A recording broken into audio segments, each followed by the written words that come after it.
The crypto world got some shaking news this week. Binance had initially talked about actually acquiring FTX over a purchase to bail them out over some rescue. They probably were dealing with some financial issues. However, they pulled out of the deal, and we're going to actually take a look at it and see exactly what happened.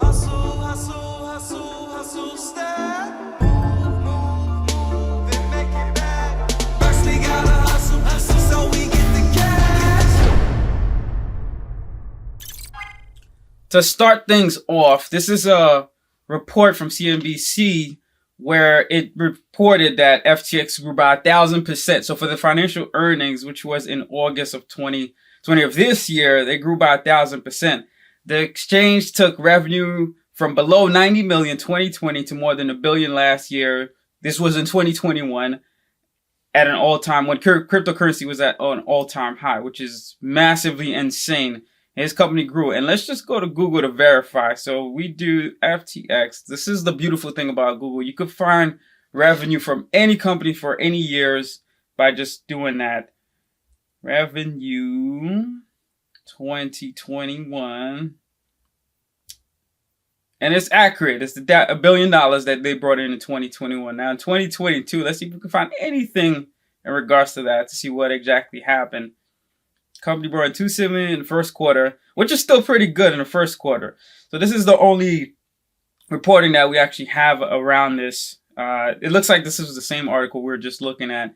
However, what exactly happened? Binance was is definitely a huge company in the crypto world. They have probably one of the biggest exchanges. I actually migrated most of my coins from Coinbase over to Binance because of their staking rewards. They had much more options and their reward percentage was much greater.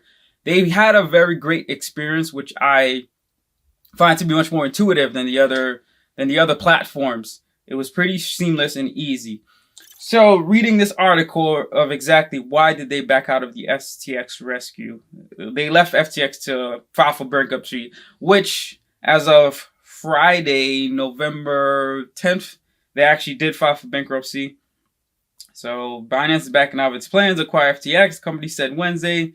Wednesday is actually when they said they were not going to do it. And I think on Friday is when the CEO of bankman-fried actually called it out and actually filed for bankruptcy.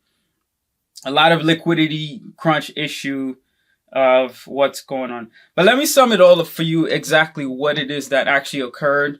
So FTX was definitely huge on the market. They came in down pretty heavily. A lot of people adopted their platform, especially in the younger generation. Binance has been around much longer. They have much more global recognition across wide. I think what happened with bankman-fried's way of running the business, yes, he's much younger, of course, but he tried to grow as aggressively too. It was being adopted. However, it tried to grow too aggressively. So they were spending more cash than they actually had available. So it was creating this false alteration of exactly where they were at versus what they were able to actually handle.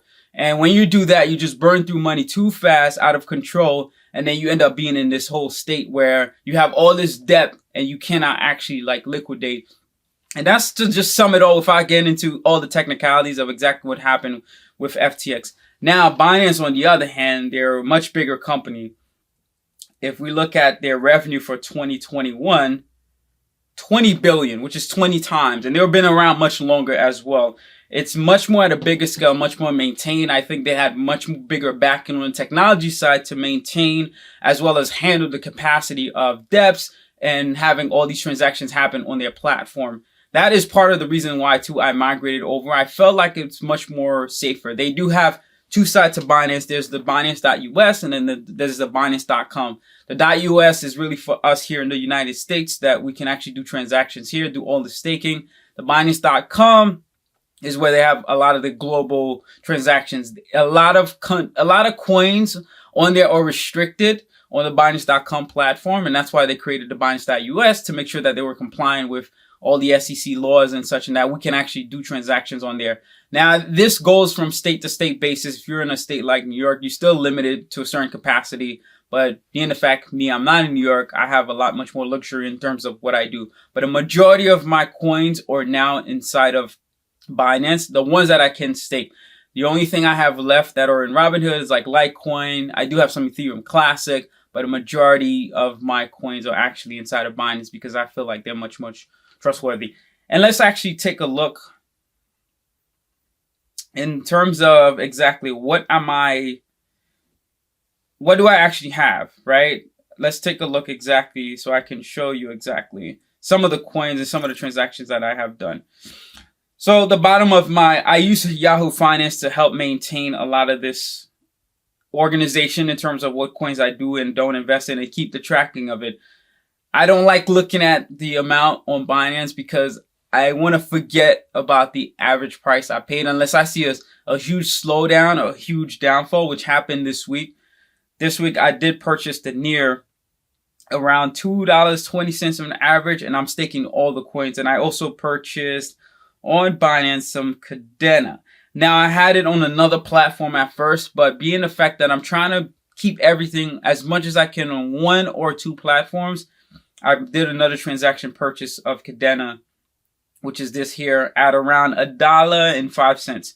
So as you can see, it's a little further down than when I initially purchased it, but that's fine. I don't sell. I'm not panicking.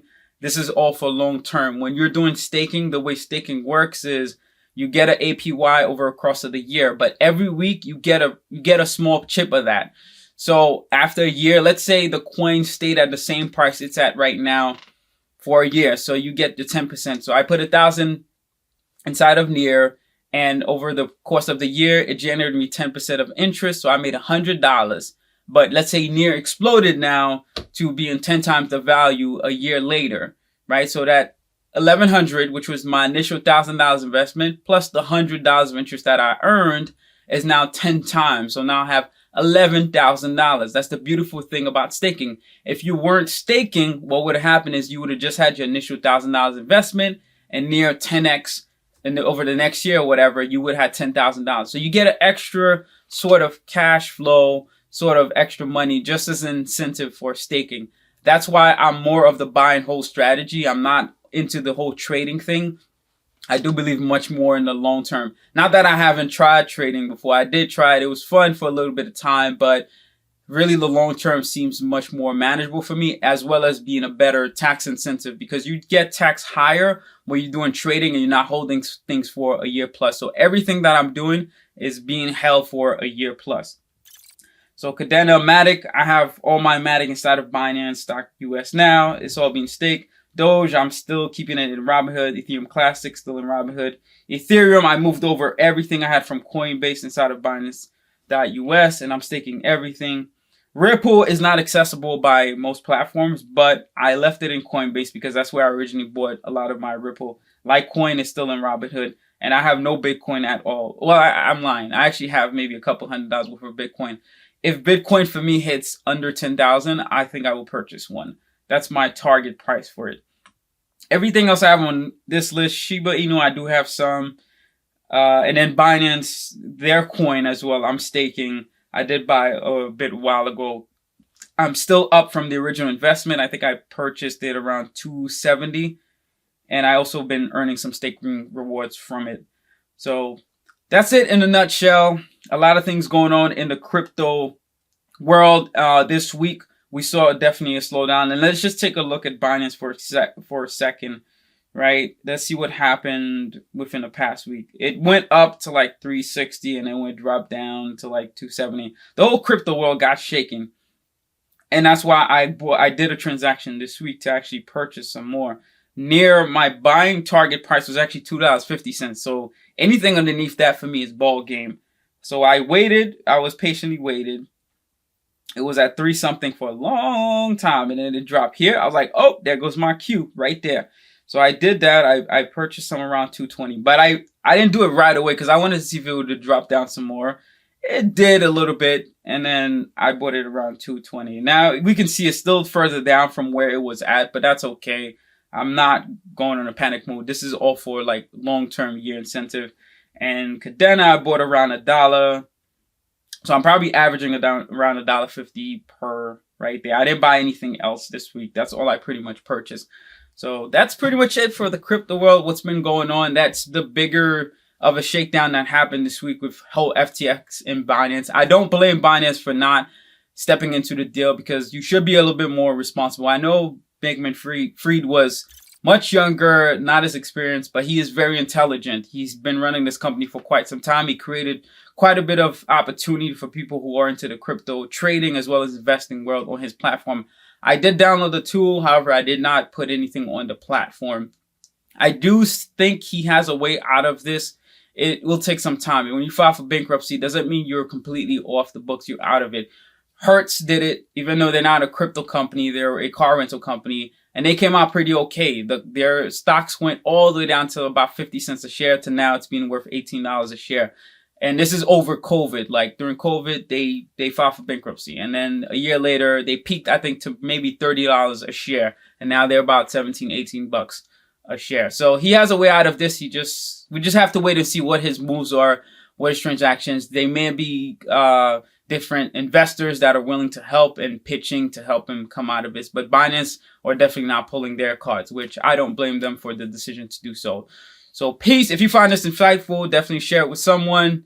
And I want to know your thoughts too in terms of the crypto world. What are you investing in? What are your strategies right now? I'm more doing the buy and hold than waiting at least a year plus. But if you have something different, I want to definitely engage with you a lot more. So feel free to share it in the comments below. Or any other thoughts, feedback, ideas, definitely share it. Peace. Have an awesome one. Like, share, subscribe. Have a good one.